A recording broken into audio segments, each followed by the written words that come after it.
Okay, I told you we should be in Gbpusd buys and you already took profits. And this is the thought process where we took those buys, right? So we'll start from the weekly. As you can see, from the weekly, I'll just do it from the monthly. From the monthly, as you can see, this was the high that broke this low.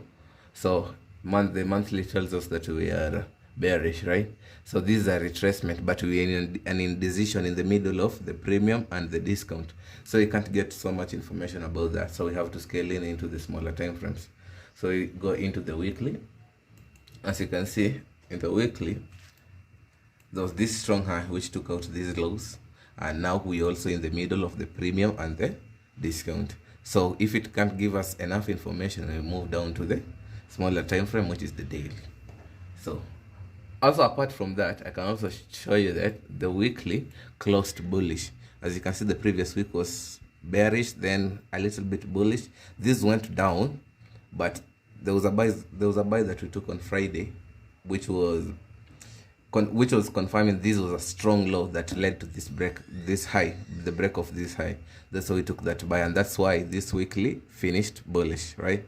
So this week that is starting is this red candle, and we don't know where it's supposed to be. And this being on a Monday, we just have to look at the overall bias of the market. Then we look at a smaller time frame to show us the current, the current bias of the day, right? So we move to the daily. So in the daily, as you can see, this was the week that I was telling you about. It went and just tapped into the support that we were waiting for. Then it rejected it, so confirming us that it was bullish. There was a lot of buyers in the market at that point. So from there, that's when you can go into the 4-hour and really look at where the direction of the price will go as for today. Okay, let's go to the 4-hour. So the 4-hour, when I woke up in the morning, let me just zoom it out. When I woke up in the morning, I noticed this. This is what I noticed. As you can see, this 4-hour, okay, Monday opened at this red candle. It started from the bottom, then it started from here and closed over here. Then there was a 4-hour. So the 4-hour candle, which I woke up, the 4-hour candle that opened at 4 a.m., it broke above this one that opened the Monday at 12, right? So I literally knew, even if it's not for the whole day, we have to be bullish for a while.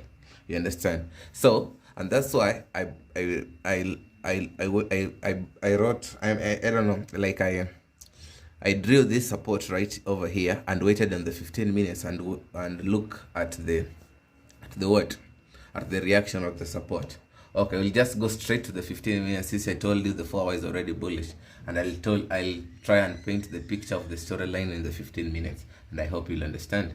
So here is it. This is the place I'm talking about. As you can see, the market opened over here, traded down. Then the 4-hour candle of 4 a.m. woke up. That was during the Asian session range. It came up and broke above this. So when it broke above this, we realized that during the London session especially, we are going to have a bullish movement. Okay, so we drew our support here as the low that led to the break of structure, and we expect the price not to breach it so that we can continue to be bullish. So when we woke up, so I expected this trade to play out actually on London session, but what happened on London session was a manipulation, so that then the actual move up happened at 12:30 to 13 to 1 p.m. Okay, so this is what happened. It traded up. When I woke up, we were right over here at 7:30. It lured people to enter into sales just to create liquidity, so that these big banks and CMC the smart money can enter the market at a very low price with no slippage. So my first entry was at this, but we had a tight stop loss of around 7 USD, which is efficient in in this work, because you all know that to be a profitable trader you have to have wins and you have to have losses, but the difference is how you handle your losses. So we went out with a loss of 9 USD, right? Then we waited for the actual move, which happened at 12 p.m. I'll just open at 5. As you can see, we traded down, but we never broke below this low. So our stop loss we just put below this low. And how much are we risking? Just the same amount as we were risking here before we were taken out. And as you can see, from there the market rejected the support and went full to OTP, because you only take 20 pips, and that's it. Simple as that. But before you reach this level, you gotta put in the work and do all that stuff, and that's okay. So we'll meet again tomorrow in the next episode. Thank you.